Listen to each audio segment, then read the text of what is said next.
to another video. What I wanted to base on today was muscle building and sort of tips and tricks around it to make it seem a lot more simpler.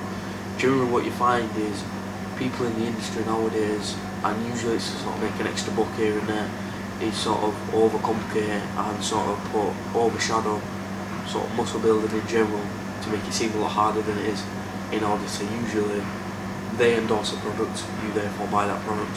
So I basically just want to sort of give a couple tips today that should hopefully shed some tips on making muscle building easier. And these are the tips, that I wish I knew that I was starting with.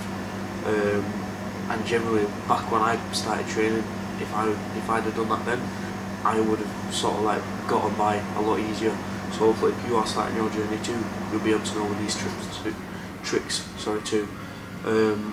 But yeah, just invested in a little whiteboard, so I'll be doing that with today's video, and I've got a couple more videos lined up, so we'll see how that goes.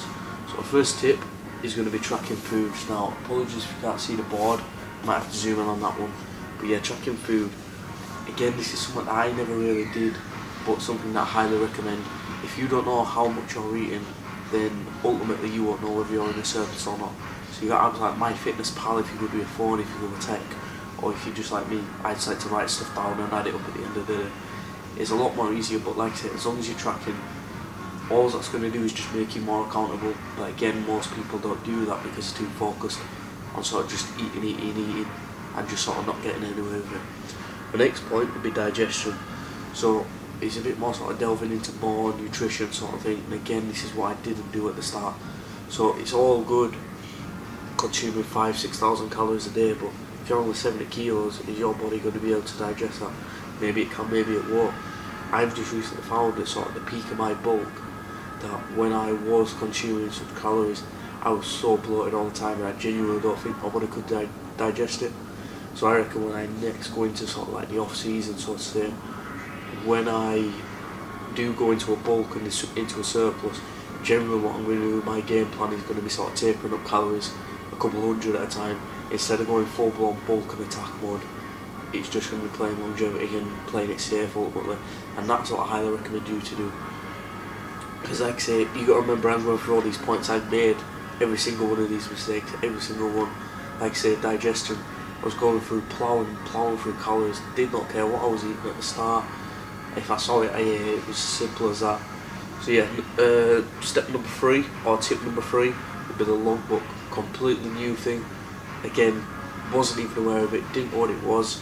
But a couple of years, like about a year or so ago, I was introduced to it, and it's just something that I've never stopped doing since, and I highly recommend it to all my clients, online PT, and to you as well. Again, it's just accountability. By tracking workouts, we're able to see where we're at, how far we need to go. And with me, I've found I'm almost like an overachiever. Whenever I do something, I like to do it well. And what that's done within the gym is sort of created like a passion or hunger to constantly be a better version of me. It sounds a bit deep, a bit spiritual, but in essence it is true. So a logbook is very, very effective. What I recommend doing is making it as simple as possible. You don't have to track absolutely everything, but if you're working from a low volume standard view, possibly just tracking your top set and back off set, maybe possibly like loading sets and stuff like that. I don't track absolutely everything in terms of my warm-up sets. I usually just generally track the sort of like main bits that I'm going to be progressing on the next session. And honestly, it's possibly one of the most versatile tools you can use within your training. It helps so much, because I know training is only 2 hours out of 24 hours in a day, but like I said, the training is a very huge part of your general fitness game. So the next point is intensity. Now I want you to look at this board for a second. You see this graph right here. Basically you've just got an axis here and an axis here, and a straight line going up. This axis here and this axis here represents both intensity and frequency. Now we know that frequency is how much of something that we do. So frequency, picture that of how many days a week you're training. Now on the other axis we have intensity. Notice how if we go say picture this for frequency, we're training 3 times a week. If we go up, intensity is still max. If we're training once a week and we're down here, intensity is still max. If we're training 7 days a week, up here, intensity is still max. point I'm trying to get at here is about how many days a week we're training. Intensity has to be key. If you can't deliver intensity within your sessions, reduce the frequency and make sure that intensity is still there. Within my sessions, especially if I'm training with a low volume point of view, intensity is absolutely key. There is no point sort of jump loading and training at a very low RPE. For those of you who don't know, RPE, for simple understanding, picture it of how hard an exercise is out of 10. That's basically RPE scaling. But yeah, make sure the intensity is key no matter how many days a week you're training, and that on a session to session basis you can deliver that non-stop. So when you are training, say 2 days a week, possibly something like an upper lower, make sure that your split matches your frequency, how many days a week you can train, your lifestyle, and make sure that that training program you can attack relentlessly and an intensity without each time. So we've got intensity covered, and again just highly make sure that that does match your frequency and you deliver that every single session. Sort of like my last point, now I say last point, there's vast points, so this is a huge topic. This is just some of the topics I can do, so I'll probably do a part 2 to this video. The last one is food timing, and again, very new concept, can sort of seem again complex to others due to other individuals, other trainers, making it pointless and hard to understand. And food timing is generally important in terms of pre and post workout meals. Pre would be pre-training, so that is your meal before your training. You've then got your post-workout meal, which is after training. Now the old myth, which again I used to believe again when I've made all those mistakes, was the anabolic window. Now granted, there is some sort of fallacy behind that, it also does have some truths as well, hence the post-workout meal. Now these meals are vitally important because it sort of influences how that session will play out. Because I don't know about you, but I cannot. So you have individuals that can train in a fasting state, but I really can't. So that sort of pre-workout meal almost fuels you up for that workout, gives you the energy. You've got carbs that can give pumps, you've got the protein that sets you up. So creating those nutrients and having those macros in your meal is vitally important within your pre-workout meal. Timing it wise, again we've got to consider digestion. Each individual is going to digest at a faster rate or a slower rate, so make sure that you understand your body. This is the stuff where a coach can come into play, and where a coach is useful. We can understand your body and tell you when to eat and when not to eat, so to say. So post-workout, again, you don't exactly need to follow the anabolic window, but within 1 to 2 hours of post-workout, you ideally want to be consuming a meal. And again, we want this sort of like carbs to replace glycogen, etc. So again, pre and post generally follow the same macro breakdown, and then throughout the day it's just a case of getting your protein in and making sure that's as high as possible. Again, if you do need to sort of calculate how much protein you should be having, drop a comment in the section below and I'll be able to sort you out.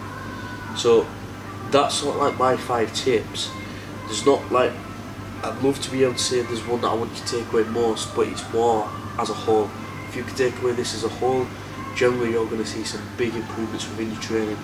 And a lot of people, especially if you are new to this, if you are watching this and you're new to training, this is going to help out loads, because it's the tips that nobody told me, new studies about, and it's just, especially with like the intensity in the logbook, they're so easy for you to start implementing in your training.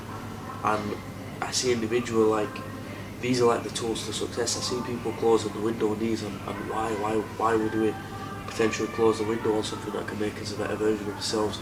Got a little saying here, you'll all have heard of it. It says fail to prepare, then prepare to fail. And basically these are tools, like they're so easy to do. Tracking food, it takes 2 seconds to write down what you've eaten. Digestion, you know if you're feeling bloated or not, so you just need to lower your calories a bit. Logbook, buy a book that costs 50p to a pound. Write down your exercises. Intensity, just try harder. Food timing, again, just make sure you're following the recommendations that I've given. So just look at how easy those tips are. So that would be setting us up for success. But why would we close the window on that? It'd almost be setting us up for not failure at all, but limited results, and highly closing the window on what could be a possibility to get a lot more better results. And from taking into these points myself, I've seen a lot more better results, and it's been something that's highly helped my training. But yeah, I'm going to wrap it up for today, guys. Hope that did help. I'm going to do another video. I've got a lot more lined up, sort of like cover more next time, a bit more nutrition, some macro breakdown and stuff like that, so that'll be in the works. possibly within the next couple of weeks. Got some other videos coming as well. Like I say, any recommendations, any feedback, any tips, any tricks you want to see, just drop a comment in the section below. And like I say, if you're watching on Instagram, make sure to tag me in your story and stuff like that. Just promotion is good. Let me know what you think, and I can keep giving you the best videos. So that's me done for today. I'm gonna go hit, so what day are we on today? Wednesday. I'm gonna go hit a back session today. So hopefully that'll go well. No deadlifts programmed in.